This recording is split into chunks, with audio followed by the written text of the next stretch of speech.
What's up, boxing fans? This is TBE Boxing, back at you again. Today's topic, rematch. What's up, boxing fans? This is TBE Boxing, back at you again.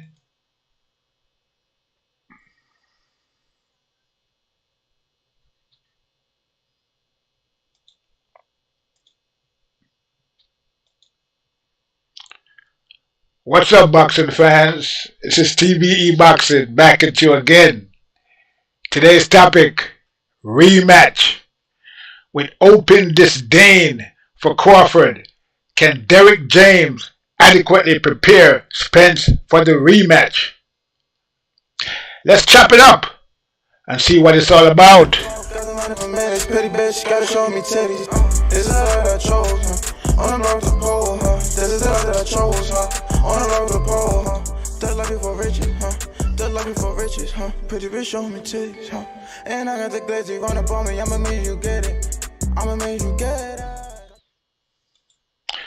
Okay, boxing fans, we got a lot to chop up today, so we're gonna get it started. We're gonna be talking about the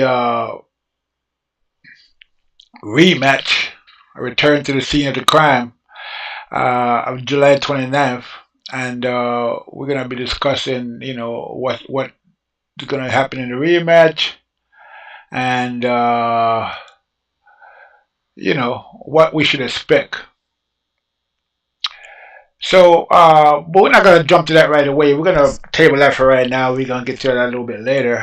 So for right now, we're gonna go into what happened last night with the fight, Chris Eubanks and Liam Smith. I don't know if you guys saw that fight. If you know that Eubanks is working with Bomac right now. He used to be working with Roy Jones. Before that, he was working with his father, and now he's working with Bomac.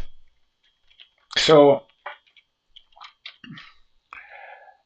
I think they've been working together for like about a month now. So somewhere around there, right? So it's a recent thing, and Eubanks already had a fight upcoming with Liam Smith, who had defeated him last year with what people say was cheating because he elbowed him, he hit him with an elbow, knocked him out subsequently after that. So there was foul cried about that fight, and I guess this was like a grudge match, right? So going into the fight, you know, Liam, he seemed to be, I don't know, he kept harping on, he kept talking about, the fact that he only had 4 months, and we were saying, making reference to the fact that what is Eubanks, what is Bomac gonna teach Eubanks in 4 months?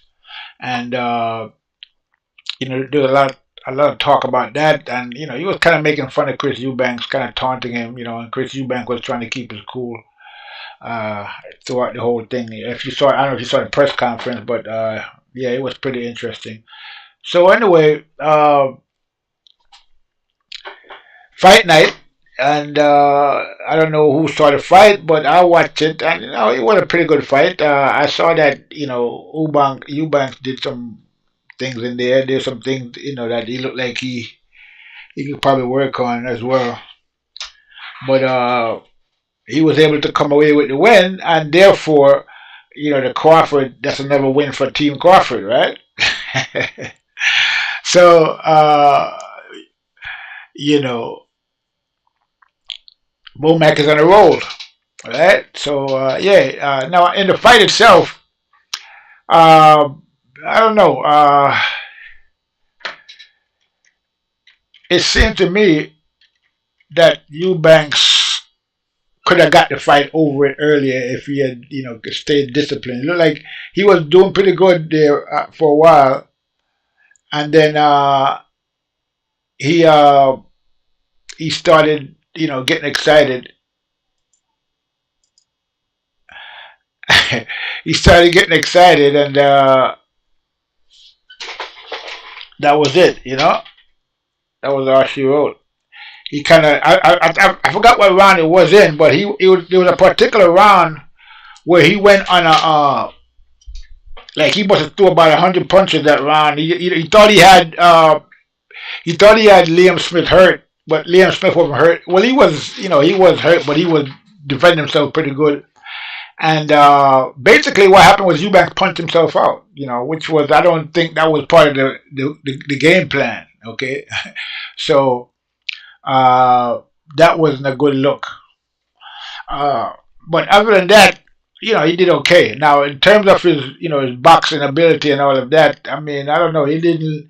Yeah, I guess he looked okay, except for the one thing he kept dragging his back foot was kind of dragging behind him the whole fight. So it seemed to me, he doesn't have much. His feet don't seem too educated. Basically, that's what they he kind of drag his back feet behind him, and I'm not sure what that's all about, but he needs to work on that. Footwork. Footwork is not good. And like I said, there was a lot of times in there as well where he had Liam Smith, was too close. Like when they first started out, Liam Smith was too close to him. I mean, he had like about 3-4 inch reach advantage than Liam Smith. Liam Smith should never get in. Should never be able to get in close. And if he do get in close, he should pay for it. Okay, he should have to pay to come in. And in the early part of the fight, they kept clinching, and I'm wondering why is he clinching with this guy? You should keep him at the end of the jab, and anytime he tried to come in to do any kind of clinching, give him an uppercut or a right hand. He started doing that later on, but as usual, like he went overboard with uppercuts. I mean, how many uppercuts you gonna throw? You know what I'm saying? Because eventually, if the guy knows what he's doing, he's probably going to time that, and because you become repetitive. But overall, it was a pretty good performance. It was a win for the Eubanks. It was a win for the team Crawford, and so that was a good thing. But Eubanks, got some work to do. I would think. He's talking about fighting Golovkin. I don't know about that. Even though Golovkin is kind of old right now, he's still. I don't know. His last fight I saw him in, he still looked pretty strong. So I don't think Eubanks is ready for him just yet. And for some reason, Eubanks don't seem that strong to me. For some reason, he seemed kind of frail. I don't know why. I get that impression from him. Maybe he needs to move up to 168 or something. I don't know. He just seemed kind of maybe that way. Maybe it's hard making 160. I don't know. But anyway, he he didn't look too solid. Looked like he could. It looked like he needs some work on his balance. Like I said, on his footwork. Among other things. But overall, like I said, it was a good win for him. You know. So yeah. Now, uh, hold on for 1 minute. Okay, yeah. So it was a pretty good win for Eubanks. It wasn't nothing spectacular. He could have been a lot better, but it could have been a lot worse as well. He could have lost. Okay, but he got the stoppage in the 10th round, and so yeah, it's not a bad look. But he got, like I said, he got a lot of improvement to do. But he's in the right place to get that done, and he got the right example, Crawford, to show him what time it is. So hopefully, because I saw a little bit of the Roy Jones come out of him at a certain part in the fight where he just started winging it, and like I was saying, throwing putting his hands down, and that type of thing. I mean, there's a time and a place for everything, But again, I think he started doing that when he started getting excited. He was all excited, and he thought he had Liam, and he got overzealous and started trying to take him out, when he should have been more patient. And he probably could have got him out earlier if he'd have been more patient. But there a couple of times and there was a couple of times where he could have taken him out if he had applied the pressure. So it's basically he was applying the pressure when he shouldn't have been, and when he was supposed to, he wasn't doing it. So, but I guess they gotta work out whatever kinks they got working together and all of that, and eventually they'll probably get it together. But again, I don't know if his age catching up to Eubank, but like I said, to me, he looks a bit. He doesn't look that solid in there, as strong. Okay, and his balance and footwork has a lot to be desired. Needs to work on that pronto. So we'll see what happens, though, how everything plays out. So I guess he's a full member of Team Crawford now. you know. But yeah, so let's get back to this rematch business that's coming up. You all know that the rematch is coming up. It's been what exact date I'm not sure, but it's supposed to be in December or somewhere around there, supposedly. Maybe a little bit, maybe early in the new year. But from what I'm hearing,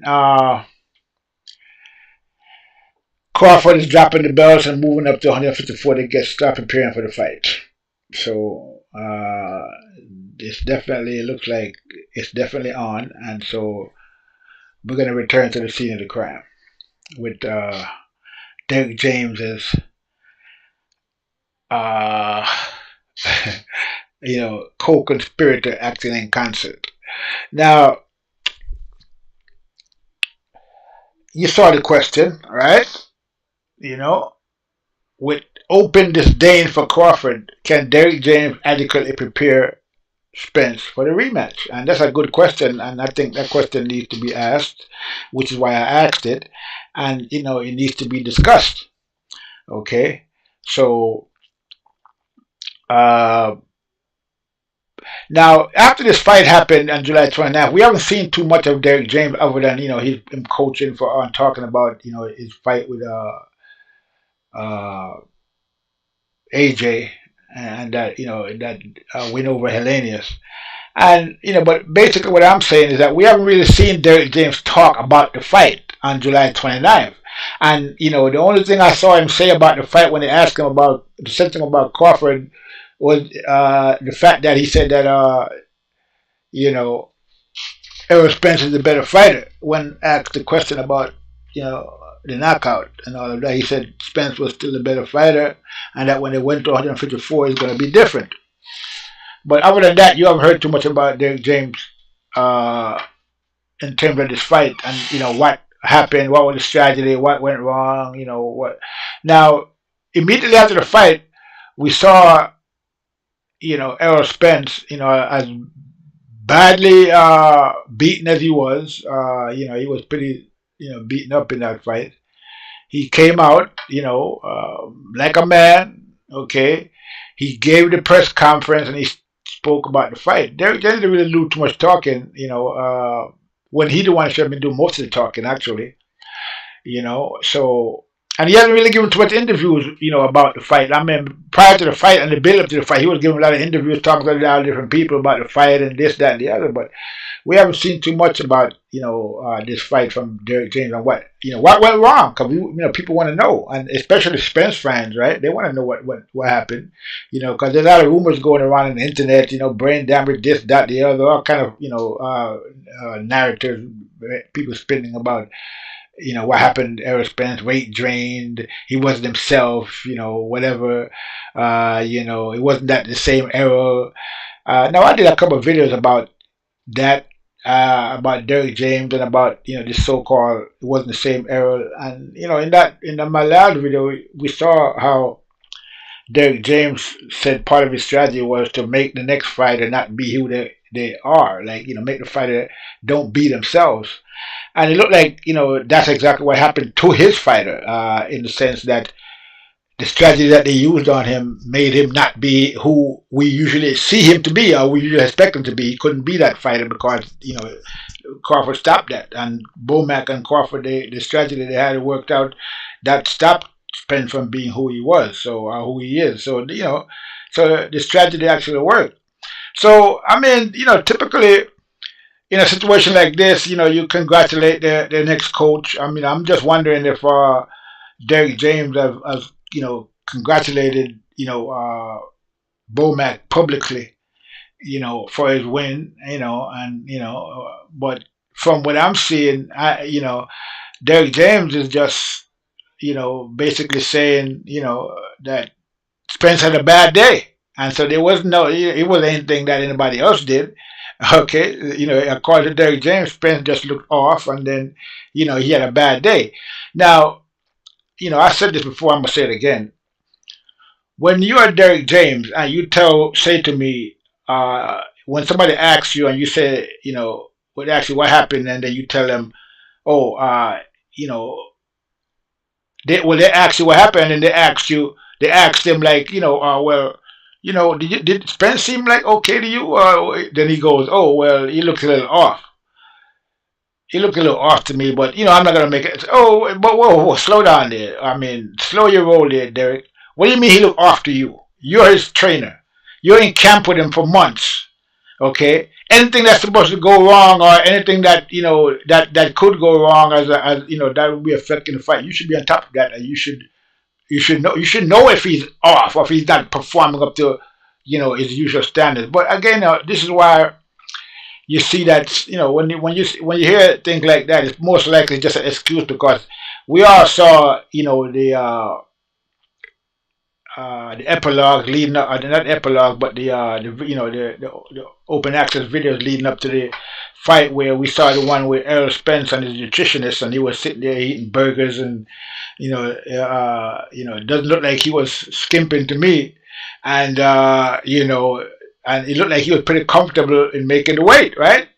So there was no stress because they have a nutritionist now, and they even spoke about that fact, that how easy it was now. It wasn't as easy, but it was easy, but it was a lot better now. He's losing the weight better now because he has a nutritionist, blah blah this and blah blah that. So, and we saw the nutritionist, bringing him his burger, okay, and the open access, right?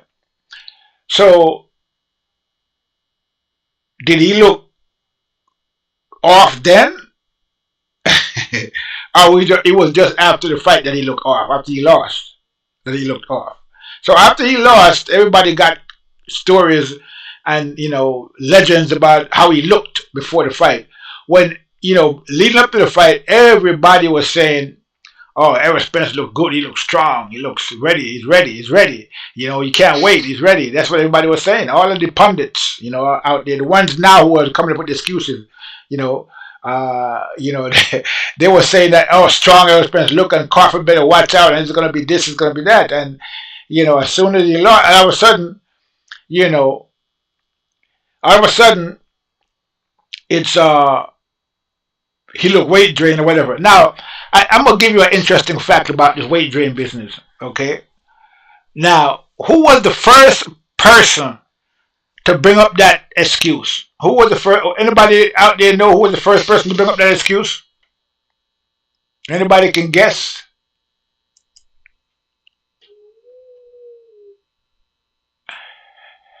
Anybody knows who was the first person to bring up that excuse about weight drain?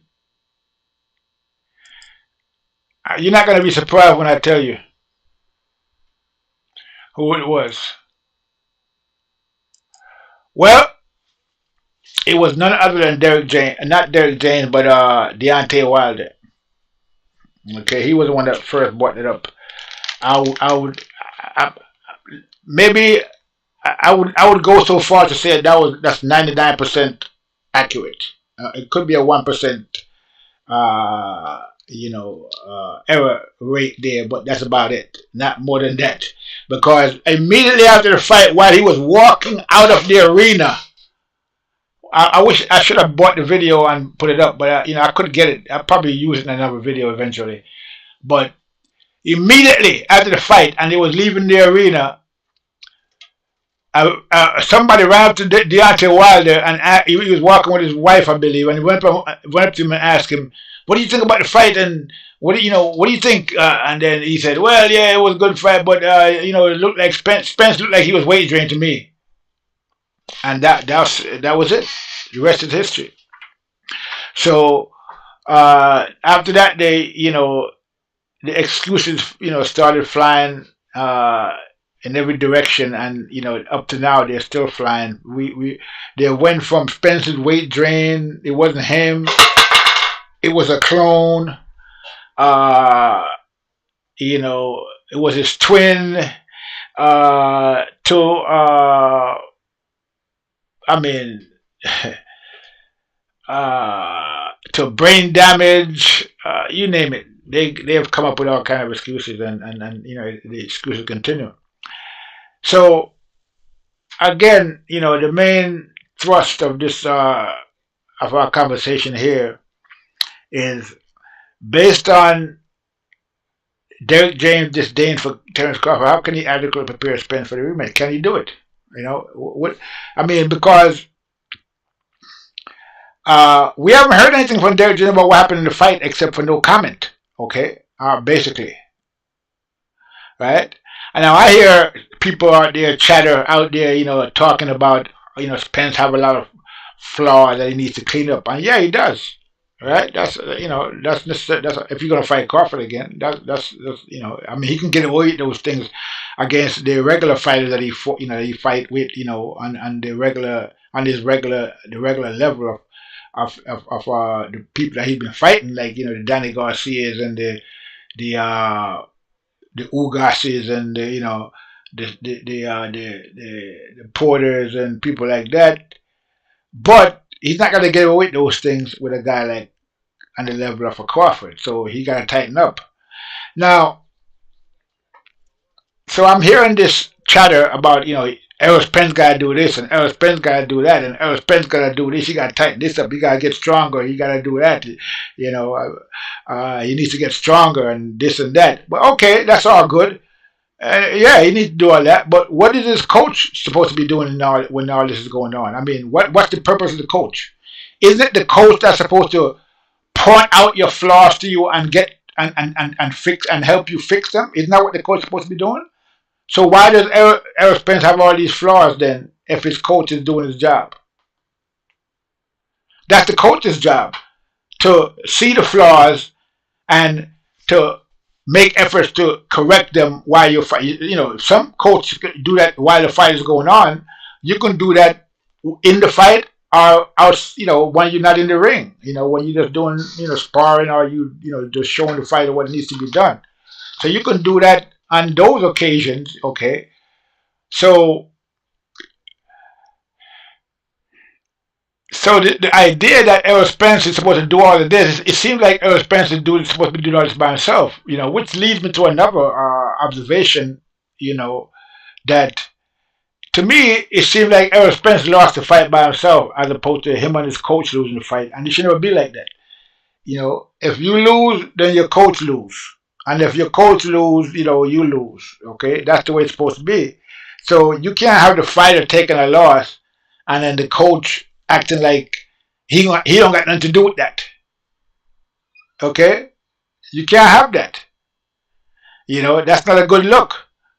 Okay, the coach, got to take responsibility for the loss, just as the fighter is taking responsibility for the loss. And help the fighter, to bear that burden. Especially when it's your first loss, on the level that that they were competing at.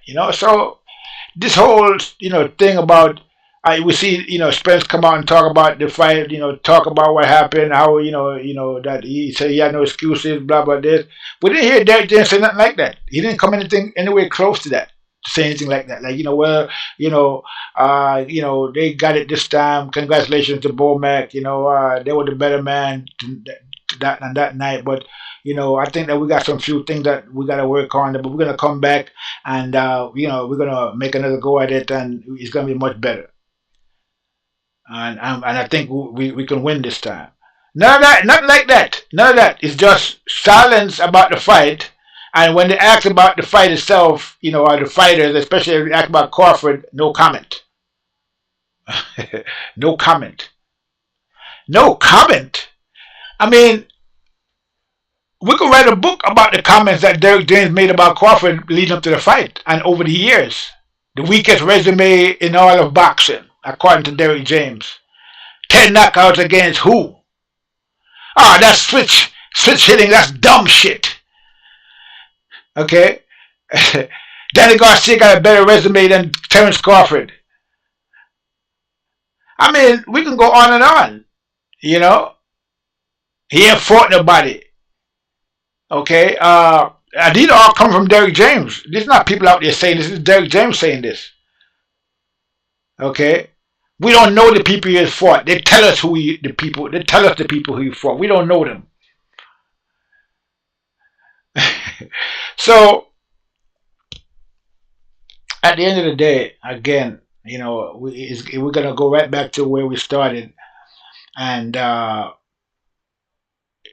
with that open disdain for Crawford, can Derrick James adequately prepare Errol Spence for this rematch? That's the question.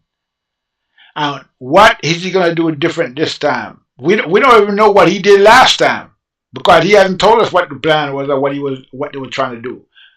Okay, and that couldn't be revealed while he was listening to them in the corner. With this chop and step to the side advice that he was giving Errol Spence. Errol Spence looking like he was a million miles away, not understanding what the hell, don't know what they're thinking, probably thinking, so what the hell is Derek talking about? So I don't know. I mean, it just seems to me that we got to discuss this thing and give it some serious thought. Especially Errol Spence needs to do that. So, hey, what's up, E King? That was such a bullshit. Derek James was talking. Yeah, definitely. Derek James definitely talking bullshit. He's been talking it for years, and we all saw the result of all that bullshit talk because the saying bullshit. Money talk and bullshit walk. So Derek James. I don't know if he's going to be. I mean, what is he going to tell Spence to do different, and what is he going to, because Derek James trains his fighters to fight a specific sort of fight. Okay, come forward, bang, the body, the Errol Spence style, and he kind of got Charlo fighting like that sometimes too, because Charlo had a different style because he used to be with a different trainer, and to me, when he was with that trainer, he had a better fighting style than he has with Derrick James, but that's another story. But like I said, we don't know if Derrick James is going to be able to do this job again. Plus he's pretty busy right now, so it would seem to me that I'm not trying to tell nobody to change their trainers. I wouldn't presume to do anything like that. That would be so presumptuous. But it is up for discussion, especially since we're not hearing much from Derrick James. And about what he intends to do different next time. But we don't expect the exact plan, but some kind of a general outline. And I mean, at the point, at the way it is now, it just seems like the way people are talking about it, and from the chatter I'm hearing out there, it seems like it's just Errol Spence that gonna make changes. Not Derrick James. But how can Errol Spence make changes without Derrick James? Derrick James is the one that's supposed to be telling Errol Spence to make this change and to change this and to change that. That's his job. So hopefully that's what he's doing. I mean, I didn't see him doing that. Well, he did. He did tell Errol Spence not to stay in front of Crawford, but that doesn't really tell you much when you say that. What does that mean? I mean, what am I supposed to do then? Go to the left, go to the right? Fight in the back foot. We never practiced that. So how am I going to do it? You know what I mean? So you can't tell a fighter to do things in the ring that you never practiced with him. Maybe they did practice stepping to the right or whatever, but I don't know. It didn't seem like it because Errol Spence, kept doing the same thing over and over again, which is, just bang to the body and try to get him in a corner, just come forward and just beat him down and just break him. But you can't always break everyone, and that didn't work with Crawford, so we all saw the result of that. So so again, it's not just how a fighter takes a loss, like I said before, but how the coach take the loss as well, And to me, it seemed like Errol Spence took the loss pretty well, considering the fact. I mean, I don't know what's in his mind, and neither do you. But from what he's been saying, it seemed like he's taking it in stride, and he's not overly despondent about it. I mean, I don't know why he would be. I mean, you know, 20, $30 million is great compensation for despondency. You know what I mean? So, yeah. So I mean, according to Derek James, everything's gonna be different this time. Okay, but we've heard a lot from Derek James before, and nothing that Derek James said previous to this fight and what would happen actually happened. If anything, it happened exactly the opposite. So if Derek James is telling us everything's going to be different next time, then maybe we should just understand that to mean everything is going to be the same. You know what I mean? Because that's exactly what happened the last time. When everything he said was supposed to happen, the exact opposite happened. And now he's telling us, it's going to be different. So that would probably mean everything's going to be the same. Okay. Uh, but we'll see. I mean, if he's going to actually come up with a strategy to win this fight this time, and if they're going to, they got a couple of months. September, the suspension is over for Spence, so September, I think 20 something, I don't remember exactly, but 20 something, so that's September, October, November, September. So he should be training now. I heard he just came back. He was seen in Dallas recently, so I guess he came back from wherever he was. So that's September, October, November, December, 4 months, 3.5 months basically. So that's how long if the fight is going to be December, which we don't actually know yet, but that's possibly reported either in December or supposedly sometime early next year. So we'll see. But, uh, excuse me. But, we'll see how it all plays out. So, now there was some rumors going around that Derek James was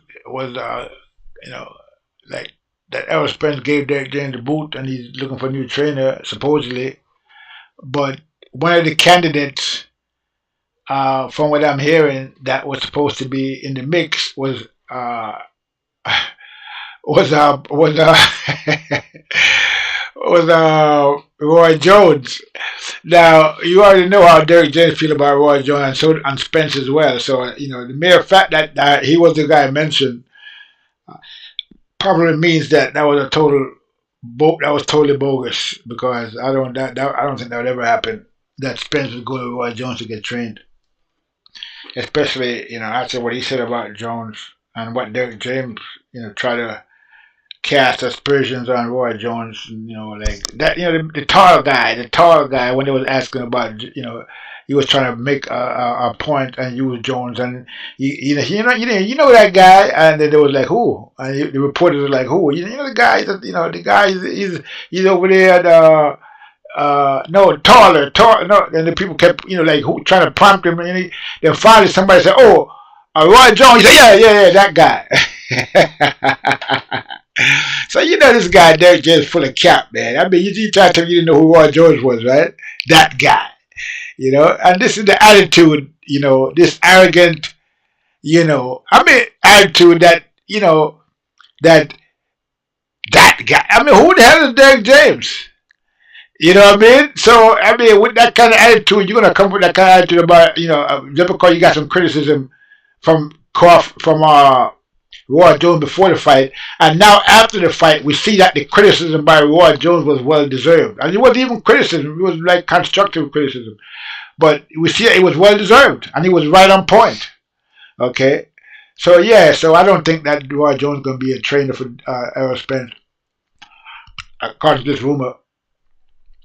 I think it's probably just some scam, but. Whether or not Errol Spence is considering getting a new trainer, I don't know. But whether he gets a new trainer, that's up to him. But I think even if he doesn't get a new trainer, he probably bring in some new trainers to help Derek James, especially now since Derek James has so much more responsibilities in terms of fighters that he's really dealing with. So yeah. I would think that would be a good move to do something like that. Because obviously Derrick James can't do it by himself, and that's obviously, and it's very apparent. I mean, it doesn't take a genius to see that. Okay, because again, the way he was talking recklessly before the fight, and the way he talked about Crawford. Oh, he only saw 2 or 3 of his videos. He don't watch fights. People just send him stuff. He don't watch boxing. I mean, that's not the way for a boxing trainer to talk. I mean, come on, I mean, how can you take somebody seriously that talk like that? And so after this fight, we come to see how really how really ridiculous all of that talk really was. Okay, because none of it bore any fruit whatsoever. It was all cap at the end of the day, and you know, uh, Crawford proved that in the ring. That all of Derrick James' talk was just nothing but cap. Okay, that's all it was. Just pure bravado and just smoke and mirrors, nothing behind it, no substance whatsoever. Okay, so yeah, so I mean, really, the rivalry between Crawford and Spence is not so much between Crawford and Spence, but between Crawford and Derrick James, really. Because regardless of all the things that Derrick James said about Crawford, I'm sure to coach against a guy like Crawford is a nightmare for any boxing coach. You know, and while Derrick James was saying all these things about Crawford, these negative things and these disdainful things, disrespectful things, and belittling his Crawford, because while he was saying all of that, all the other coaches in boxing was, giving Crawford praise and talking and putting him on pound for pound list. So imagine that. So Derrick James was going against the entire boxing community when he was describing the type of fighter that Crawford was. Okay, but yet still a lot of people around with that narrative that Derrick James was spinning. Okay, and we all saw the result of that. You know, some of them you went out of business. They're not even doing boxing anymore on YouTube. They're doing something else now, whatever that means. So I mean, when the bottom line is this: when you belittle your opponent, you really belittling yourself. Okay, I mean, because the more accolades you give your opponent, okay, the better it is for you whether you win or lose against that opponent. Because if you say, man, that guy the greatest fighter ever was, his coach is the best coach in the world, the two of them together, man, these guys are fantastic. And then you go in there and you lose, then you lose against the best coach in the world, and it's the two of them made a great team, and it was there's no shame in losing to a people as great as that, right? But if before the fight you say, oh yeah, this guy's the worst fighter in the world, he couldn't hurt a fly, this guy's a bum. I mean, this guy don't know how to fight. His coach is whack. Okay, his coach eat burgers. That's all his coach is good for. And then you go in there and lose against that fighter. How does that make you look? It make you just lost to the worst fighter in the world. So what does that make you? You see? So that's how that works. I mean, it's simple mathematics. It's not anything complicated. So I don't know what the hell what's going on with Derrick James. But, it doesn't take nothing from you to give your opponent credit. As a matter of fact, it adds to you. You know what I mean? The more credit you give your opponent, the better it is for you. Win or lose. But I guess Derrick James haven't really learned that lesson in life. And so we all saw what happened on July 29th. And now with this rematch, we're going to get to see it again, But yeah, so, it is what it is, man. Before we continue with this, because there's something else I want to talk about in terms of this Derrick James and Terence Crawford. Before we get to that, though, I want to take a quick digression and mention something I saw earlier, that I heard Teofimo supposedly trying to become a mandatory for Terence Crawford. This guy. I mean, this guy Teofimo. I don't know what to say about this guy, man. He had such a great start but then I don't know, his ego went to his brain or whatever. What happened to him?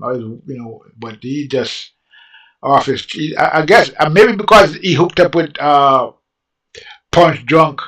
Maybe that's what it is. That's what's causing him to, be the way he is now, whatever. But he's totally off the rails. So now supposedly he wants to fight Crawford, right? And the same Teofimo who was retired not too long ago, according to him, and who from his own mouth said that he was tired of fighting Mandingos. And he didn't want to fight no more Mandingos, but now he want to fight Crawford. Right? So for those of you who don't know, Mandingos is kind of an off-color way of saying black.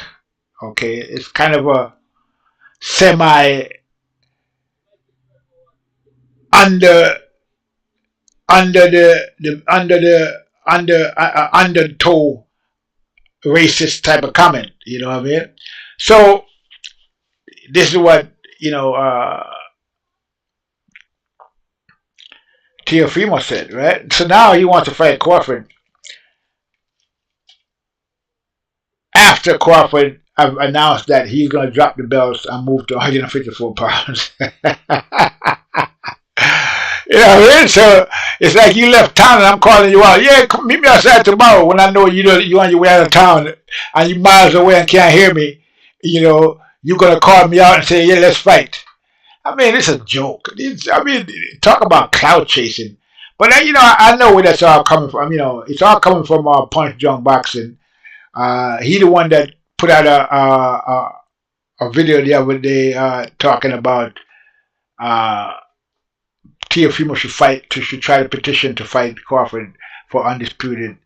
He was basically cloud chasing for Teofimo after the big win by Crawford, and the whole boxing world was talking about Crawford, and Crawford did this, Crawford that, and as usual, Teofimo and Punch Drunk himself, they can't see accolades go to anybody else, so naturally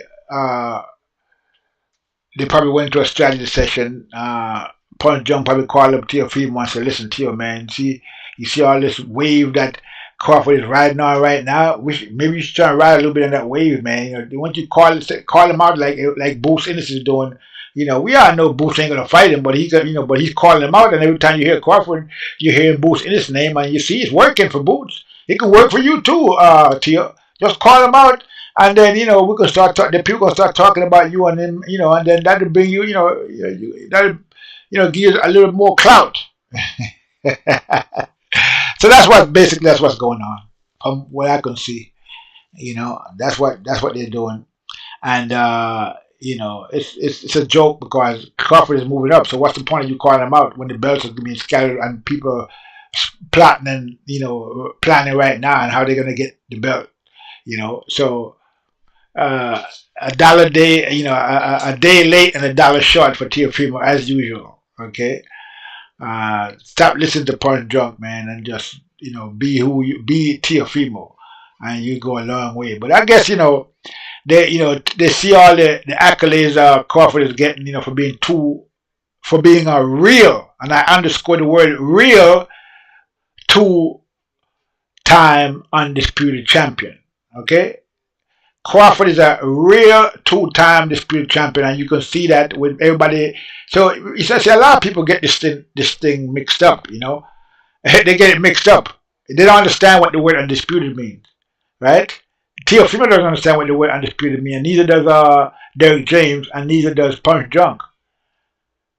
When it's undisputed, that means there's nobody saying. So there's no one right now who is saying that Crawford is not undisputed. Nobody's saying that. Everybody acknowledges. Every single person in the world acknowledges that he's undisputed. When Teofimo was claiming undisputed, especially 2-time undisputed, nobody took that seriously, and that's not listed anywhere in any annals or any archives anywhere that said. When you bring up the archive, it's not going to say Teofimo 2-time undisputed. All right, it's not even going to say Teofimo 1-time undisputed, because he was never even undisputed at lightweight, much less being undisputed at 140 pounds. So this is the kind of faking that Teofimo has been doing, which is why he lost a lot of respect, from me as well as from a lot of other people, because he's just a faker. He's faking it. Fake it till you make it. But he's been faking it for so long now that he's starting to believe in the fakeness. You know what I mean? So stop it, bro. I mean, just be yourself. You're a good fighter. You could be a great fighter. Just focus on perfecting your craft. Leave all the other stuff behind and just do that. And then if you really want to become two-time undisputed, then you can achieve that. You don't got to try to achieve it through smoke and mirrors and fake belts and franchise belts and all these other nonsense. How can you be undisputed at lightweight when Devin Haney had the WBC belt, the world belt, WBC? It doesn't make any sense. And that same Devin Haney is now actually the real undisputed champion at lightweight, as opposed to the fake undisputed champion who was Teofimo. Okay, so I have no respect for that that old fake undisputed nonsense that Teofimo is. I mean, it's ridiculous. You need to stop that. Okay, if you want to be undisputed, you got to earn it, like what Crawford did, like the way Haney did, like the way everybody that earned undisputed did. You don't claim yourself undisputed because some sanctioned body created some fake belt and called it a franchise belt, and all of a sudden that's a belt. And then I mean, the whole thing is ridiculous. Okay, but that's what Teofimo ran with, and then he's acting like he's surprised when he's getting the reaction that he's getting from it. The only person that supported him with that nonsense about two-time undisputed was Derrick James. I think even Roy Jones said something about that, but they don't know what they're talking about in that sense. Like Crawford said, he's a lineal champ. It's a difference between a lineal champ and undisputed. Undisputed is about the belts.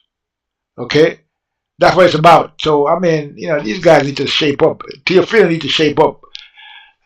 And another thing Teofimo doesn't seem to realize, I don't know if any of you saw that clip with him and his father, and they was doing an interview with the guy from ESPN, and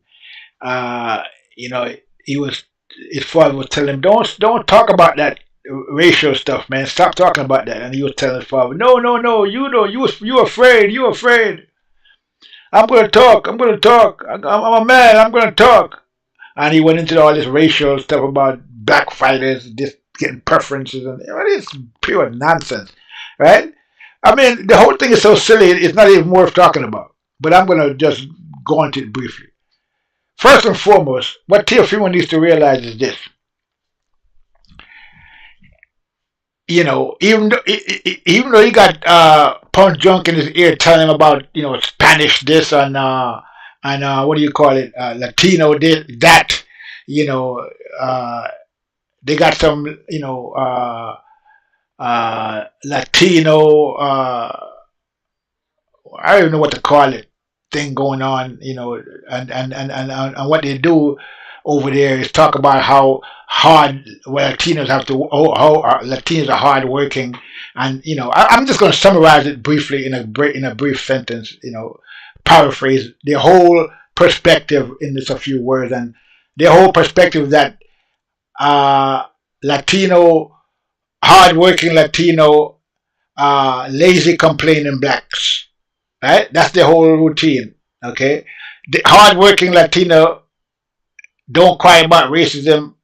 Blacks always crying about racism. Lazy blacks crying about racism. Basically, that's their whole philosophy. Okay, they they come to this country. Okay, a lot of these with that perspective, right? The people that have that, because I know how Spanish people have that. Not all Latinos have that perspective. There's a lot of different Latinos, but you have those there. You have the ones that come here with that whole thing, and they come here. They benefit from all the struggle that black people have done, and the thing that black people have accomplished in this country. Over the years, and the suffering that black people have to go through to get these things and to achieve a lot of these things. They come and they benefit from that, and then they turn around and want to criticize black people, that black people are lazy, this, that, and the other, and that we cry about racism. You know what I mean? That's basically it, right in a nutshell. So, now that was the thing that turned me off from Punch Drunk. I used to be on this channel sometimes, and actually go there and listen to him and actually talk. And but then he kept talking about racism, how black people are crying racism, and he even talked about Floyd Mayweather and that. And then all he does is cry about racism against Spanish people or Hispanics or Latino, whatever they want to, whatever you want to call it. So this is basically where Punch Drunk is coming from. He got this, kind of this anti-black thing going on. Like, I don't know if it's anti or jealous, or it's like a combination of both, really, anti and jealousy of black. Everything black, fighters, people, whatever. Which is kind of ironic, since to look at him, you would think he was black by just looking at him, right? Because I can guarantee you one thing: if he get pulled over, the police, they're not gonna say, "Oh, the Spanish." They're gonna, "Oh, we got it's one of them, driving while black," right? It's gonna be driving while black at first when they see him. Okay, maybe when they come up to him, and even though he doesn't really talk like that, but he might try to talk like with a Hispanic accent to make it to try to indicate to the police that he's different. He's not really black. But I doubt if they're gonna pay much attention to that because whether you're black or Hispanic, it's the same shit as far as they're concerned. So he'd just be jumping out of the fire pan into the fire, you know what I mean? So yeah, so the whole thing is ridiculous at the end of the day, But I say that to say this, that Teofimo got to understand one thing, because he doesn't really represent any particular country, nationality, like a Canelo, Mexico, or like a Serrano, Puerto Rico. I think he comes from Honduras somewhere, and he doesn't even rep his country like that. Okay, he doesn't rep his country, so he doesn't have a national following. If he did, he probably would have a national following behind him if he actually repped his country like the way Mexican fighters rep their country, and the way Australian and other fighters rep their country, American. So he doesn't do that. Okay, So at the end of the day, what he got to understand is this: that probably 70% of his fans are black. That's what Teofimo got to understand. Okay? That probably more than 70% of his fans are black. Okay? Simple as that. And I don't think he understands. His father probably know that, but I don't think he understands that. Okay? So when he starts talking this anti-black stuff, he just shoot himself in the foot. So, I mean, he needs to wise up. He needs to wise up. Black Jack Teo lied to himself, and somebody was lied to him, and he believed the lies. For facts. Okay, definitely facts. Teofimo needs to wise up big time. The man is, living in a fantasy land. Like he got a whole bunch of supporters out there who are, running behind. The only person that's really supporting him like that is Punch Drunk. And running narratives out there for him, and keeping his name out there. Other than that, he'd be nobody's talking about Teofimo like that. Okay, and it's not because they don't want to talk about Teofimo, because he pulling a lot of nonsense, a lot of ridiculous moves like retiring, and talking about you don't want to fight no Mandinkos, and all of this, the prefer black fighters, and that's pure foolishness. I mean? Stop the nonsense, bro. You got a lot of black people behind you and supporting you. Okay, stop talking about black people before you lose all the fans that you have, and then you won't have any fans at all. Okay, because the little fans that you have that's not black, that's not gonna do it for you. You know what I mean? So yeah, you need to just be quiet, and and fight, and stop talking nonsense. You calling out Crawford. You calling out Crawford after he done moved to 154 pounds. What the hell is that all about? That ain't nothing but clout chasing. That's all it is. You calling the man after he done moved up to 154 pounds. He just dropped the belt, so he's moving up. What the hell are you calling him out now for? You had the whole you had the whole of last year and this year to call him out. Now you're gonna call him out after he done left 147 pounds. So what is that all about? So let's see if Teofimo is going to go to 147 pounds now and fight for one of those belts that Crawford done dropped. Let's see if that's going to happen. I doubt it. Okay? Teofimo don't know what he wants to do. Okay, he doesn't want to fight Devin Haney. He's been ducking Haney for years, still ducking him, retired to avoid him. Now supposedly he's coming back. Uh, who does he want to fight now? Tank? Uh, who knows? I hear he's been calling out Ryan Garcia, so he wants to take the easy route. Get a big payday against Garcia because of Garcia's fan base. Yeah, so I mean, we'll see how that plays out. But that's where Teofimo is right now. He isn't really much of anywhere with his career. He doesn't really know what he's gonna be doing next. Supposedly have another fight with or two with Top Rank. Don't know if he's gonna resign. He's talking about he want to be his own promoter. He want to be his own boss. So basically, what it is. I think that Teofimo is in the same position that Shakur Stevens is in. Okay, they both are looking at Devin Haney. They're seeing the way Devin Haney has been moved by his father and the way they're moving together, and they're both wishing that was them. Okay, they're both wishing that was them. They want to be Teofimo. They want to be both Teofimo and Shakur Stevenson want to be Devin Haney. That's who they want to be. Okay, they want to be They want to be the undisputed champion. They want to have all the belts. They want to be making that money that Devin Haney is making. They want to be their own boss, the way Devin Haney is his own boss. And when he goes, he's meeting with the big boys. He's in there with the big boys in the meetings, and he's making moves and letting them know what he wants and what he don't want. Him and his father. So they're moving the way you're supposed to move, moving like a boss. Devin, Teofimo and Shakur, they gotta listen to what Top Rank says or whatever Top Rank, whatever is good for Top Rank is good for them. And if it's not good for Top Rank, it's not good for them. So that's where they are, and that's where they're gonna be for the foreseeable future. I don't know how many years left on the Teofimo contract, but I think it might be up in 24, sometime in 24. I don't know about Shakur, but I don't think it's going to be up anytime soon.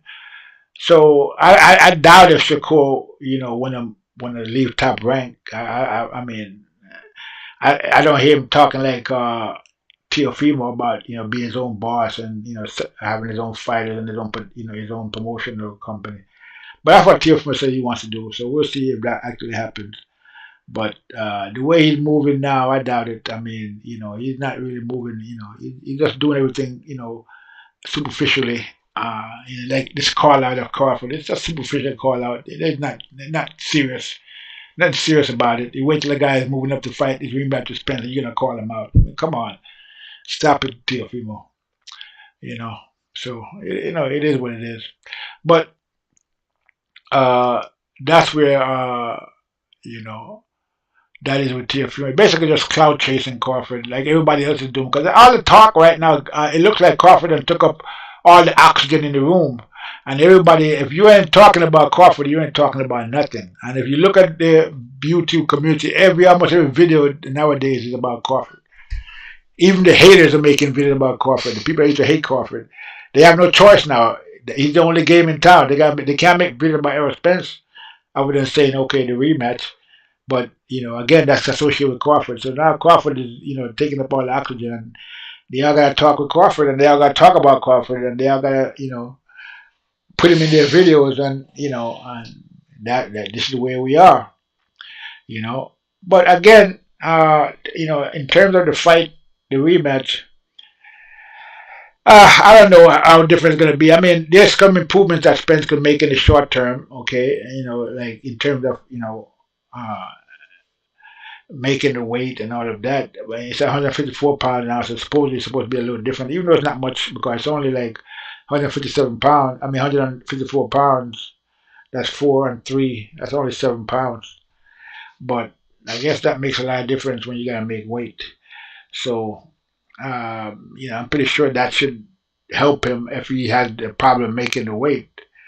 As they're saying he does. Even though I don't think he was weight drained as they're claiming, as the people that are making the excuse, or he didn't say that he was weight drained, but they're claiming that.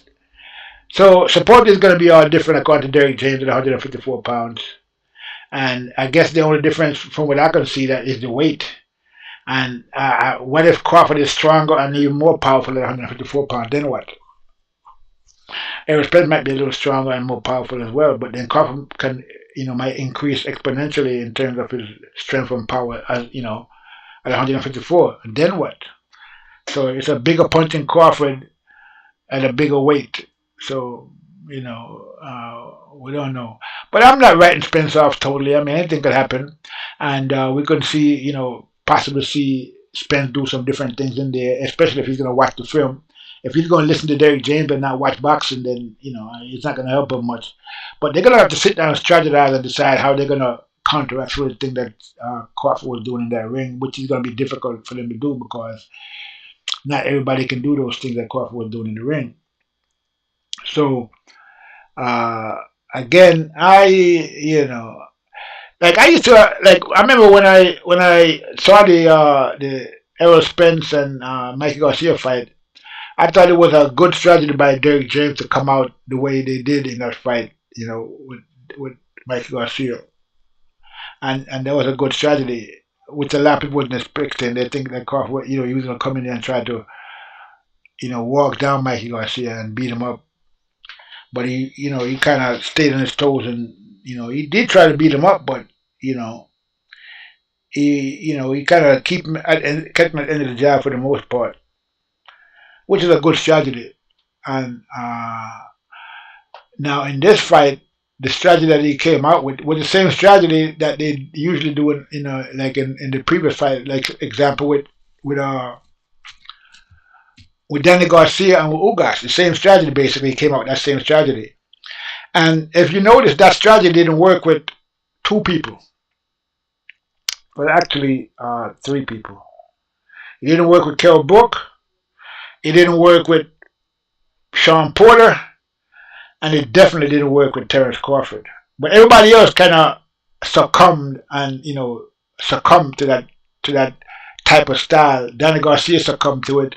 Ugas did the same thing. Peterson did the same thing. He collapsed under that type of style of fighting. And all the other opponents before that collapsed under that style of fighting. But three people that didn't collapse under that style of fighting was Kell Brook, Sean Porter, Terence Crawford. Okay, they forced Spence to fight a different fight, and he had to fight a different fight to win. He did it in Brook, and he got the stoppage. But that was, I think, was because of Brook eye and the injury. I don't think he would have stopped Brook. I think Brook would have won that fight. And then against Sean Porter, Sean Porter was even better at disrupting Spence's fight plan. He did a very good job of it and almost won that fight. Some people still to this day think that he won. And then in the Crawford fight, we saw it. Crawford did the same. He disrupted it, but he disrupted it totally on a whole different level. Knocked it out of the box. It was a home run, and he just dismantled the whole Spence style and stopped Spence at the end of the day. So what we know then is that Spence is going to have to come in here with a whole different bag of tricks than he had previously. Okay? And, now I've done some little, you're going to have to, you're going to have to come with some different bags, and you're going to have to improve some old bags. It's not, no, I did a 10 ways that Spence could win this fight if he was to do these things. I'm going to play that for you right now so you can take a look at it. Here we go. Let me give it a few minutes to reach the YouTube ingest. All right, here we go. Today's topic, the 10 ways that Errol Spence can possibly defeat Terence Crawford in their rematch. Let's chop it up and talk some boxing. Errol Spence and Terence Crawford are two of the best welterweights in the world, but their first fight ended with a TKO victory for Crawford, who dominated Spence with his speed, power, and boxing skills. However, Spence has a chance to redeem himself in their upcoming rematch, which is expected to take place in early 2024. Here are 10 ways that Spence could defeat Crawford in their second encounter. 1. Work on his jab. Spence has a good jab, but he did not use it effectively in the first fight. He needs to establish his jab early and often to keep Crawford at bay and set up his power punches. 2. Cut off the ring. Crawford is a master of movement and angles, and he used them to evade Spence's attacks and counter him with precision. Spence needs to cut off the ring and trap Crawford in the corners, where he can unleash his body shots and hooks. 3. Vary his attack. Spence was too predictable in the first fight, relying mostly on his overhand left hand, the occasional jab and right hook. He needs to mix up his punches and throw more combinations, especially to the head and body of Crawford. 4. Improve his defense. Spence was hit too often and too hard by Crawford, who exploited his defensive flaws and landed clean shots. Spence needs to improve his head movement, footwork, and guard to avoid getting caught by Crawford's sharp counters. 5. Be more aggressive. Spence was too passive and respectful in the first fight, allowing Crawford to dictate the pace and rhythm of the fight.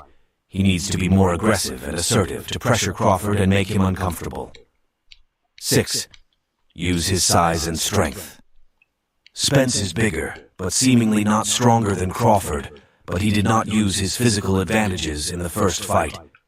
He needs to use his size and mass to bully and outmaneuver Crawford on the inside, clinch him, and wear him down. 7. Adjust to Crawford's switch hitting. Crawford is a switch hitter, meaning he can fight from both orthodox and southpaw stances. Spence needs to adjust to Crawford's switch hitting and be ready for both stances. 8. Be more disciplined. Spence had a nutritionist and was in supposedly the best shape for the first fight, though he has admitted in the past that he has problems with weight management and lifestyle choices. He needs to be more disciplined and dedicated, to train harder and smarter, and to come in peak condition for the rematch. 9. Have a better game plan. Spence did not have a clear game plan for the first fight, as he seemed to improvise and react to what Crawford was doing. He needs to have a better game plan for the rematch, one that suits his strengths and exploits Crawford's weaknesses. 10. Believe in himself. Spence should believe in himself and his abilities, to fight with passion and determination, and to prove that he can beat Crawford. With that said, I will leave it there.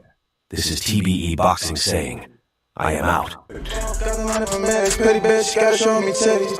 This is how that I chose, on the road to the pole, This is how that I chose, on the road to the pole, That love you for riches, That love you for riches, Pretty bitch, show me titties, And I got the glitzy, run up on me, I'ma make you get it. I'ma make you get it.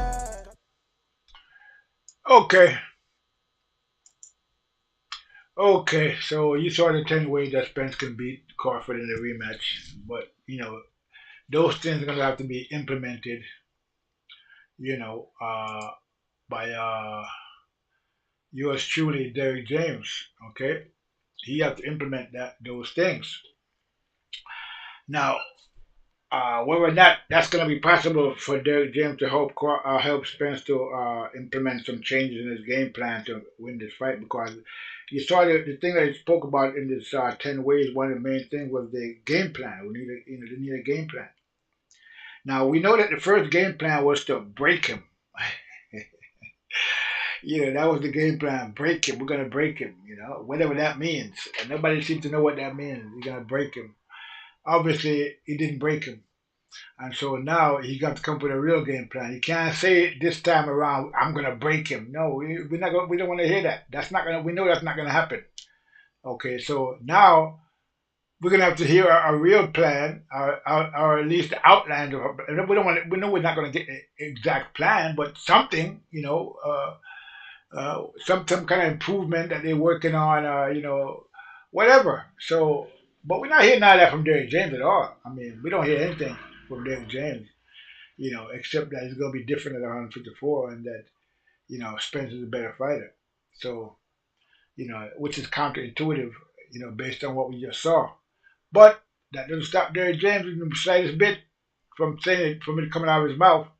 I mean, it's amazing what comes out of this guy's mouth sometimes. I mean, he just comes out of his mouth with just so freely and so, just flows out, just pure. And, I don't know what to call it, but again, uh, so I mean, I don't know.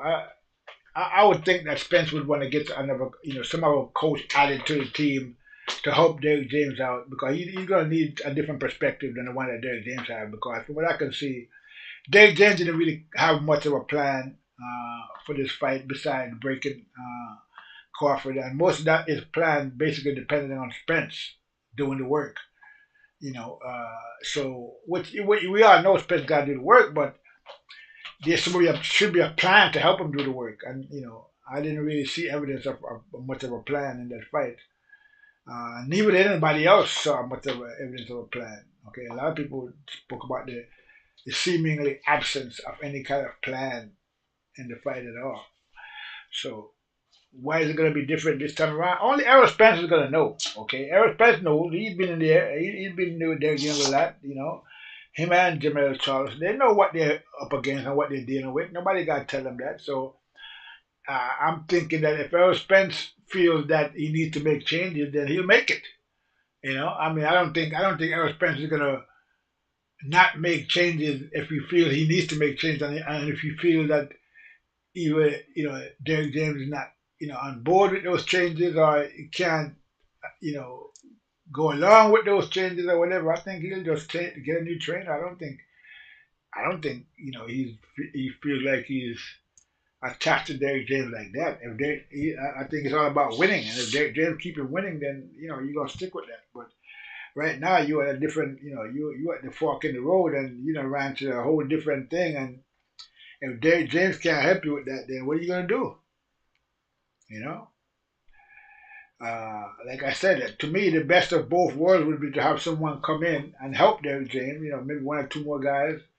To do some coaching. Maybe he already got those guys in gym and we don't know about it. I mean, I haven't seen it. I haven't seen evidence of that. But I mean, that doesn't mean it's not, it's not happening. I mean, but again, all we ever see is Derrick James, and I want to say something else about this whole Derrick James situation because I've been questioning a lot.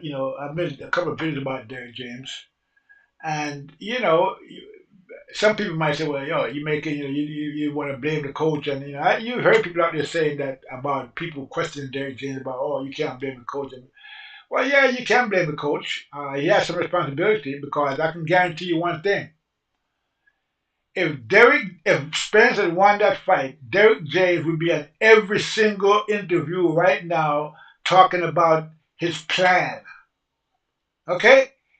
Yeah, we had this plan, and our plan was to break him, and it just you have to know what you want to give in order to get what you want to get, because what he gives is not going to be what he might want to get. What you get is not going to be what he might want to give. So he'll be on every show talking about his plan right now, and talking about and soaking up the credit and the accolades for beating Terrence Crawford. Can you imagine? I told you he was the weakest resume in the business. I told you his resume was poor. He ain't fought nobody. I told you we didn't know none of those guys that we didn't know none of them guys that he was fighting. And you see what fundamentals can do. Yeah, he's flashy and he got all this speed, and they claim that he got power, but 10 knockouts against who? That's what he would have been saying. Okay. Okay, they'd have been dancing and carrying on and talking about, how his fundamentals of Errol Spence and his coaching ability, and there'd have been screams and rants from his supporters like Champside and BFTB and Boxing Ego, and the rest of them. The rest of the usual suspects. They'll be all talking about how what a genius Derrick James is, and how he should be coaching the year for the next 10 years in a row. That's what they would have been saying. Okay, you all know that. That's what they would have been saying. They'd have been out there talking about what a brilliant coach he is. How he did something that nobody's ever done before. He out coached Bomac, and he tamed the Crawford. And Derek James himself would have been talking. He'd have been talking major ish. Okay, about his, well, yeah, but you can get somebody, and but what happens when their slave system is gone? When it's gone, then what? They're just like regular people, and they get knocked out with everybody else. So that's all the talk he'd have been saying. But now that he lost the fight, nobody can say nothing about Derek James. We can't say nothing. We can't say what happened. We can't ask him, hey, Derek, what happened? What went wrong? Tell us. Tell us in your own words. What happened? No, we can't do that. But if he had won the fight, if they had won the fight, we'd have been talking about Derek James from here to Kingdom Come and how great of a coach he is and how he should be the next coach of the year for the next 100 years or so.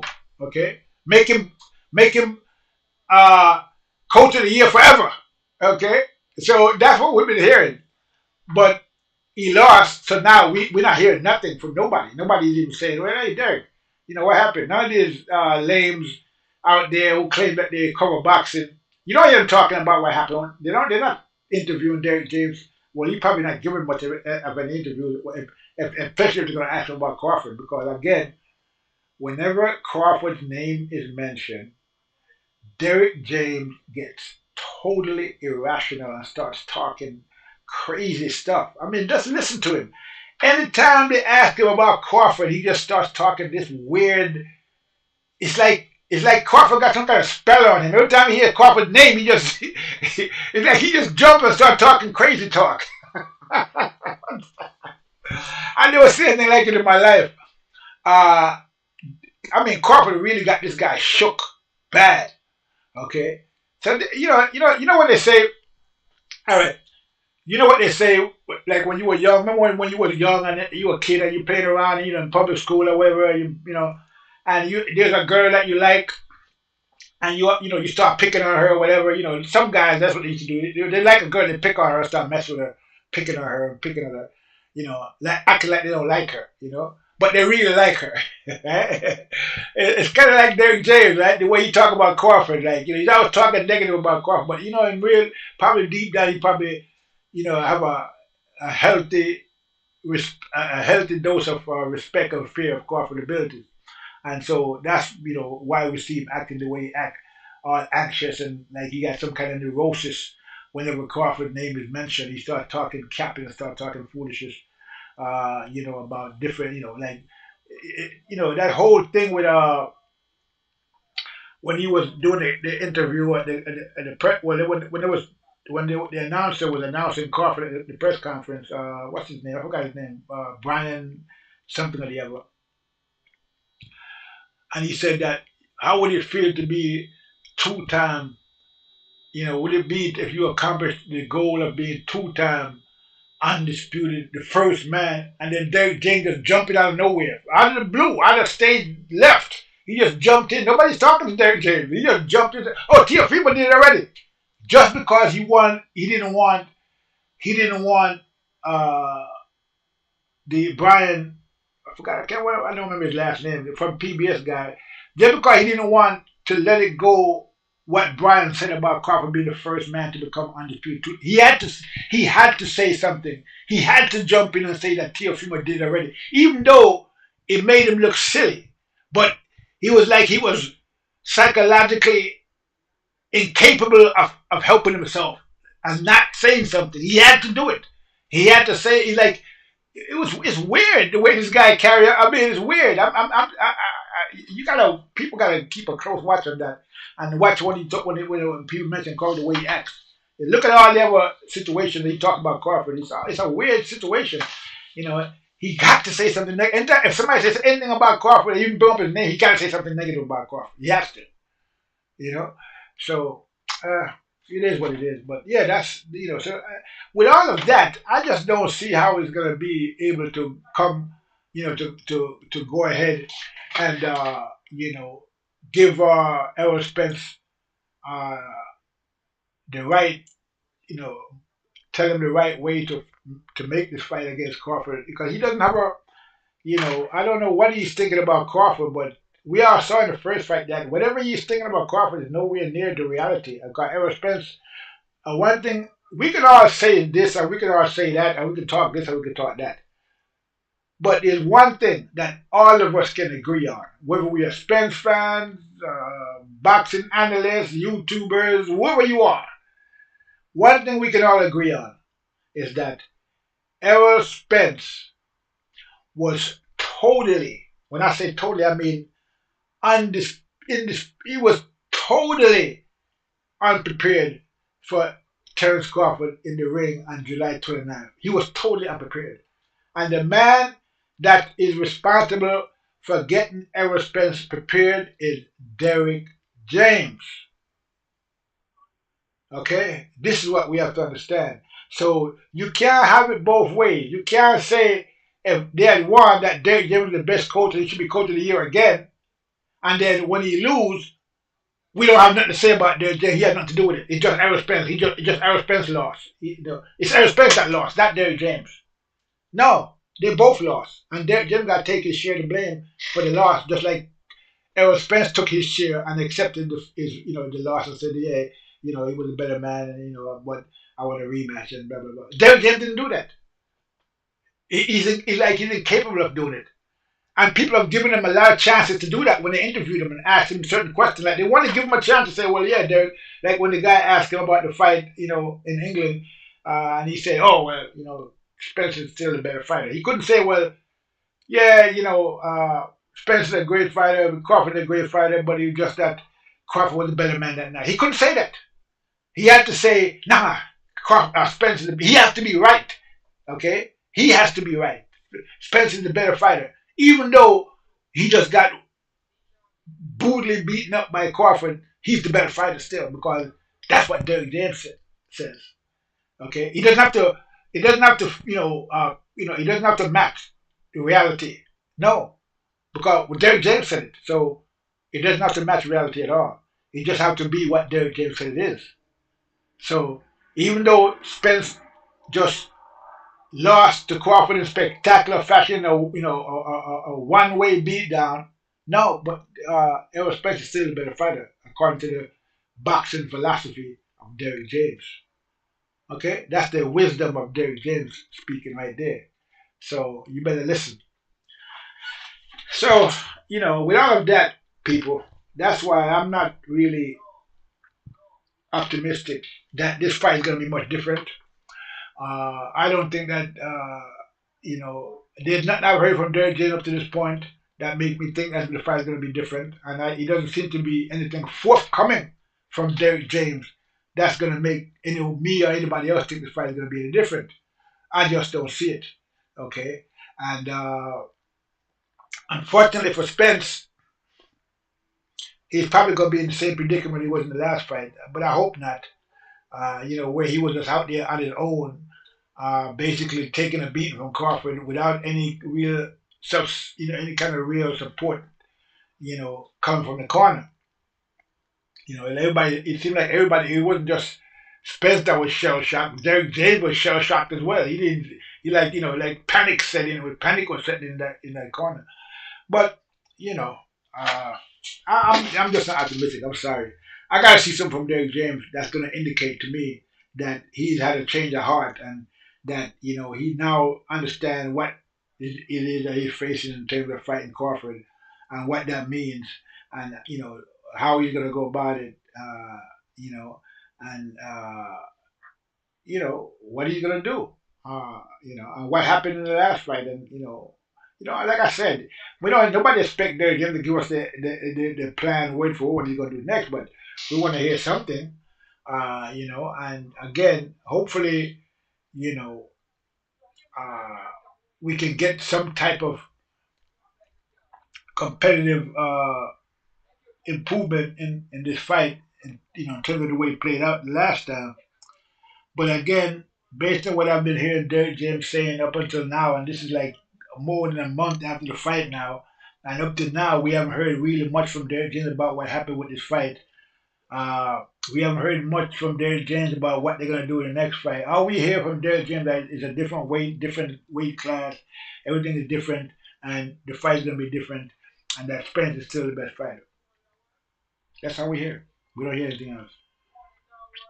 So, that being, that you know, that being what it is, I don't really see anything much different that's going to happen in this fight. I think it's going to play out the same way. It might end even earlier this time around because it almost ended. Now you all know this fight almost ended the second round in the first fight. So I'm not optimistic, and you know, based on what I'm seeing and what I can, from what I'm, seeing out there, it's now supposedly Derek James was let go by Errol Spence in a rumor that was going around, the YouTube world about supposedly they parted ways or whatever. But no, from what I heard, that wasn't really the case, and blah blah this and blah blah that. But I tell you one thing: if tomorrow I got up and I went on YouTube and I saw that uh, I saw that Spence had a new trainer instead of Derek James, I wouldn't be surprised. I wouldn't be one bit surprised at all, not even the least. It would be par for the course. Okay. If I woke up tomorrow and I heard that, hey, they hired some new people to help Derek James out in the camp, I wouldn't be surprised. That's what needs to be done. Okay, that would be my first choice. Not to let Derek James go, but to bring in some new blood to add to two heads are better than one at the end of the day, and even three is even better than two. So if everybody's working and playing their role and doing what they're supposed to do, everybody stay in their lane, then it shouldn't be a problem. Okay, so it's not going to surprise me if I hear that this is what's going to happen next. That either Derrick James is gone, or they're gonna have help he's gonna bring some people in to help Derrick James, because I just don't see Derrick James being able to uh, accomplish this rematch in a fashion that we can all say, well, yeah. I don't see him coaching. I don't see Derrick James coaching Errol Spence for a win against Crawford. I don't see that. Sorry, can't see that. Not after what we saw last time, and not after what Derrick Jones been saying out of his own mouth. He just have no. You can't. You have to respect your opponent. Again, it's just common sense. You're not doing your opponent any favor by respecting them if you're gonna fight them. It's just common sense. It's and not only is it common sense, it's business. It's good business sense. So just to illustrate what I'm talking about. Here we had in this fight, we had the narrative that was trying to spin was that, oh, it is like the fight of old, one of the greats, Spence, Leonard against Hearns, Hearns against Hagler, Duran against Leonard. So this is what was here, the four, the big four, the big three, whatever you want to call them. And this fight is going to be like an old school fight. Spence was saying that. It's going to be back to those type of days. And then while all that's going on, while all that narrative is out there in the ether, spinning around, all of a sudden we hear out of nowhere, we hear from Derrick James. He ain't fought nobody. He never fought nobody. What kind of resume is that he got? That resume, who the hell did he fight? Who was that? So how does that work? How did the fight become one of the best fights that we saw in the last 40 years? But the other guy, the opponent never fought anybody, and he's a bum. So how see the two messages don't work together? Okay, and this is what was going on during the whole build up to the fight. Okay, so from a business standpoint, you want to pick up the opponent so that again, whether you win or lose, there's no bad reflection on you. Because if you build up your opponent to say he's the best in the world and he's number one pound for pound, because that's what I would be doing. If I was Derrick James and I was the guy lead up to the fight, you know what I'd be saying? I'd be saying, man, that Crawford is man, that guy is great. We got a plan, but Crawford is a great fighter, and so we're gonna have to pull out all the stops to go in there and see what try to compete because he's the number one fighter pound for pound in the world. He's that for a reason. So This is going to be a great fight. Errol Spence is going to go in there and do his thing. Like I said, it's going to be a fight like the olden days where we had the Warriors go in there and fight with like Leonard Hearns. It's going to be a fight to the finish. That's what you should have been saying, right? You should have been saying the same thing that Errol Spence was saying. But he wasn't saying nothing. Like every time they put a microphone in front of him, 10 knockouts against who? Bro, I mean, the guy has 10 knockouts in a row. What do you mean 10 knockouts against who? What? And then at the same time, you're going to say, Ugas got 12 knockouts, so he's a knockout puncher.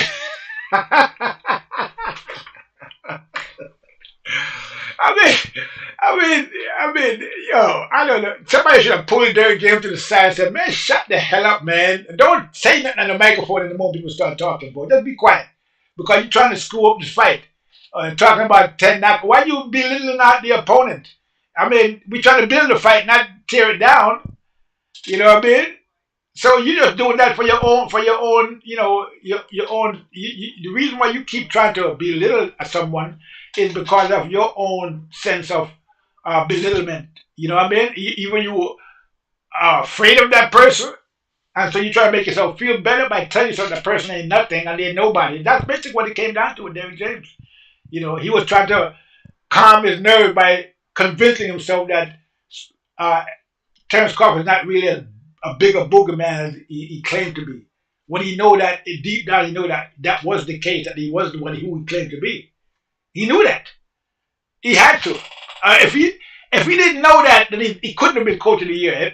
They need to go and take that coach of the year away from Derrick James and throw it in the garbage. If he didn't know what that Crawford was, who he said he was.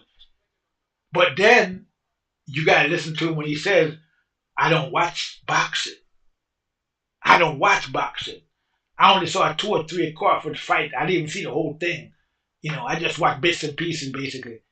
So maybe that's the truth. Maybe we should take what his word. Maybe he never really saw Crawford fight before. Maybe he never really watched Crawford fight and didn't know about Crawford. He was just talking cap. Okay? So it got to be one or the other. So I don't know which one it is. But one thing we do know, I don't think Derrick James is capable of pulling this off. I'm sorry. I mean, all due respect to Derrick James, and like I said, shout out to Derrick James. I saw him. I thought he did a brilliant job in a few fights with his coaching, but for some reason when it came to Crawford, he just fell apart. Okay, he collapsed, he crumbled, he folded. Okay, he froze. That was what happened. That's what happened, and that's why he's so emotional when they talk about Crawford. He's very emotional when the Crawford name comes up. So yeah, it is what it is, man. You know, at the end of the day, you know, uh, you know, at the end of the day, a dog is gonna bark and a cat is gonna meow, and Derrick James is gonna be who he is. Okay, and I don't really see, I mean, you gotta really sit down and listen to Derrick James sometimes, people. I mean, I don't think people really listen to what Derrick James. They don't listen. They're not. They just, they hear him, but they're not really listening to him. It's like, you really sit down sometime and listen to what Derrick James is saying and what he's talking about, and really see if you think that he knows what the hell he's talking about. And sometimes just pay attention. Just really pay attention to what he's saying. You know. But maybe it's just me. But again, like I said, I wouldn't be surprised if tomorrow I woke up and I heard that Spence had a new trainer instead of Derrick James. It wouldn't surprise me one bit.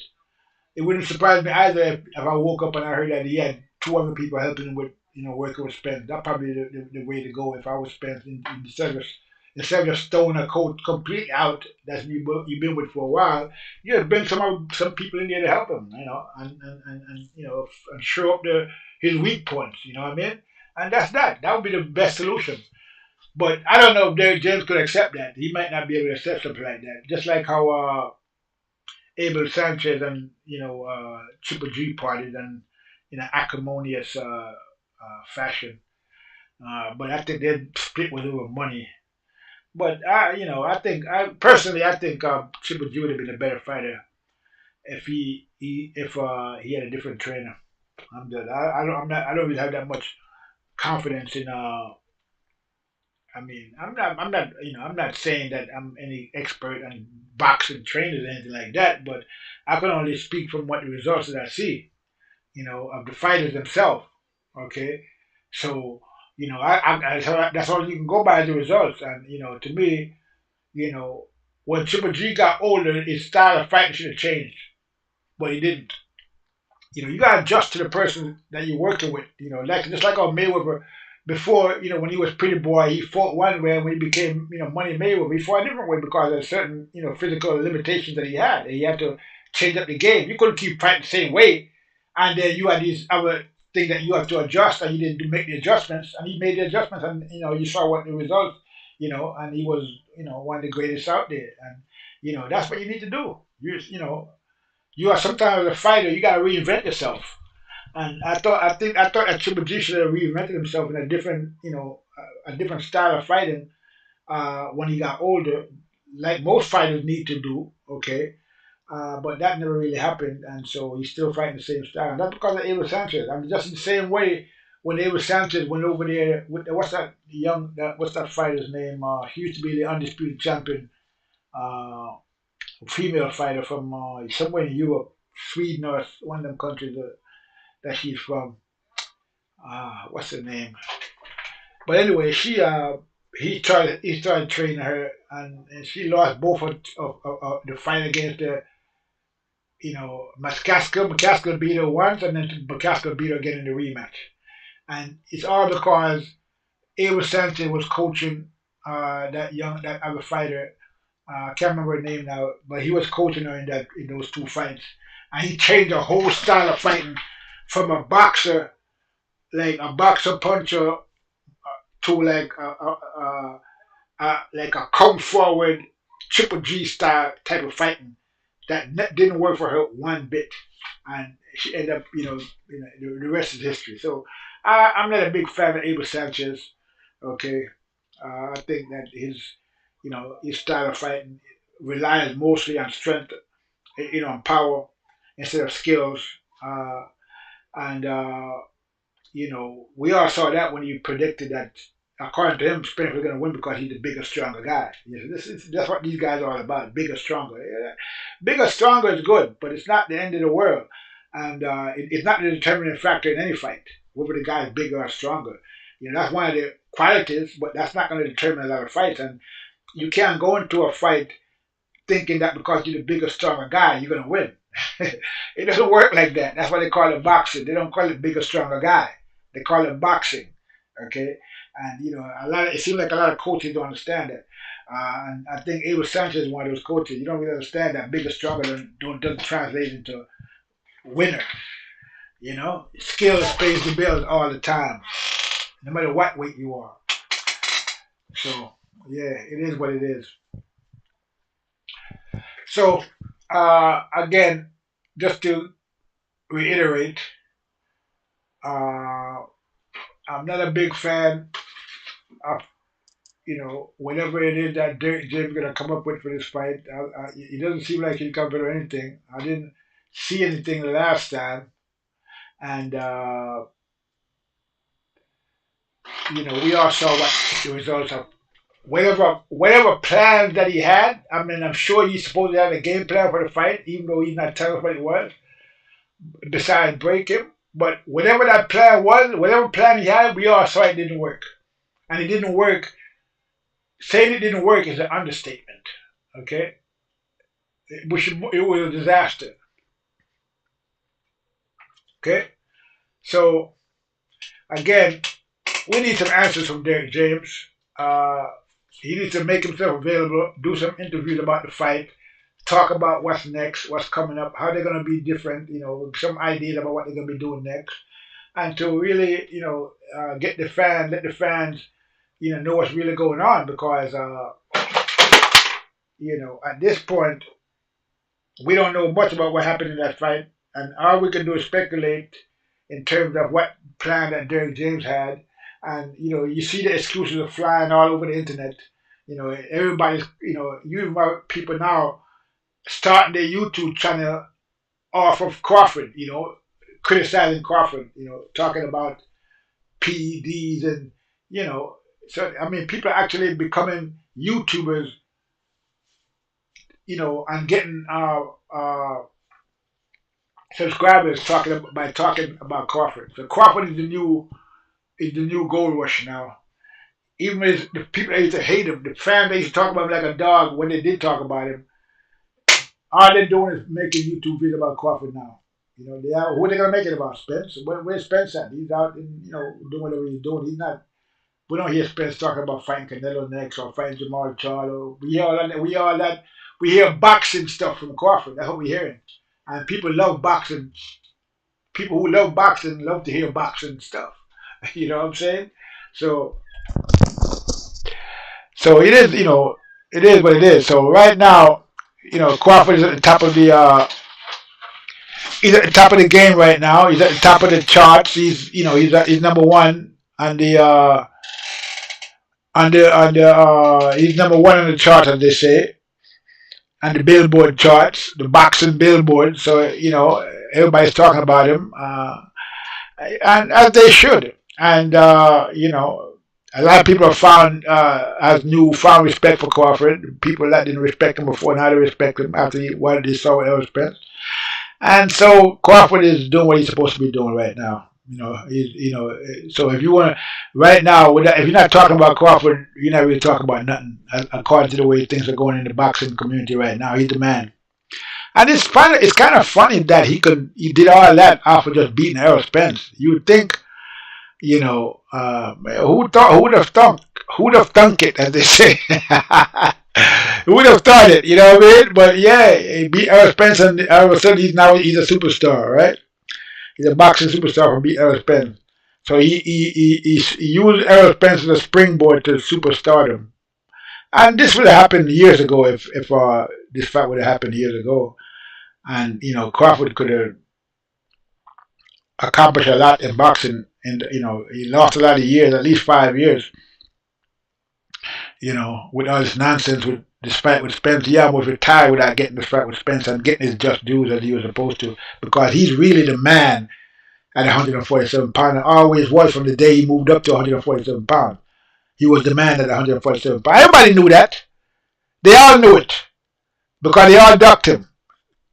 Thurman, Spence, I don't know about Porter. I'm not going to say Porter.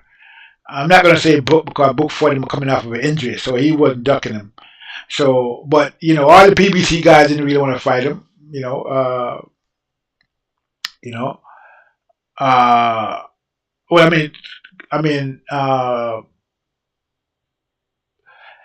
When he came to 147, I think Book had lost his title already, so he wasn't there. He didn't have the title anymore. But and Crawford came for the titles, and so he called out Spence, he called out Thurman. And Thurman said he was barely a fighter. No, what did Thurman say? Thurman said he was barely a welterweight, and that he would beat Jeff with the guy that Crawford beat. He would beat that guy with one hand tied behind his back, and he kind of laughed at the idea of fighting Crawford. And look now, now a couple of years forward, and he's out there begging and pleading for a fight with Crawford now. Practically on his knees, begging and pleading. Begging and pleading for a fight with anybody at this point. That's how it was. One thing you got to understand, and one thing these fighters need to know, especially if you're a fighter, okay, this goes especially if you're a fighter, okay, and this is the same people you meet on the way up, is going to be the same people you're going to meet on the way down.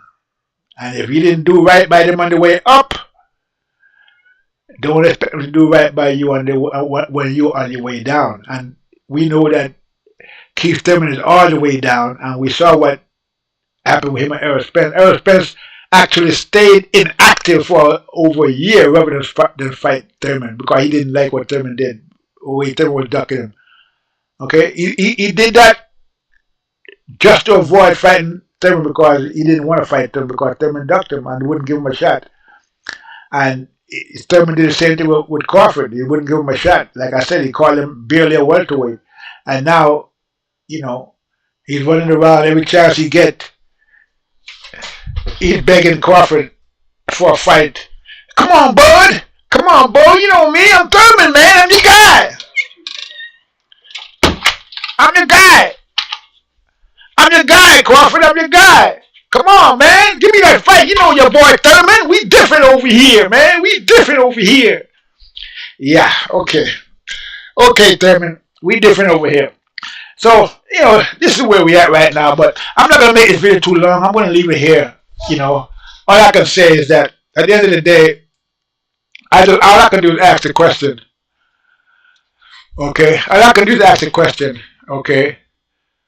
With open disdain for Crawford, can Derrick James adequately prepare Spence for the rematch? Me, from my perspective, I don't see it. I don't think so. I think he needs help, and he needs it immediately. He needs to get help immediately. Okay? So, I think Spence needs to step it up and, you know, put his foot down and let Derrick James know that he needs help and he wants to win the rematch, and that Derrick James needs help and he needs to get the help so that they can win this rematch, because everything is on the line and he needs to make things happen. So that's what I think. So with that said, I'm going to leave it there. Thanks for coming in, people. Appreciate it. See you on the next one. This is TBE Boxing saying, I'm out. Petty bitch, gotta show me titties. This is all that I chose, on the road to pole, this is all that I chose, on the road to pole, that love you for riches, that love you for riches, pretty bitch, show me titties, and I got the glazing on the ball, me, I'ma make you get it.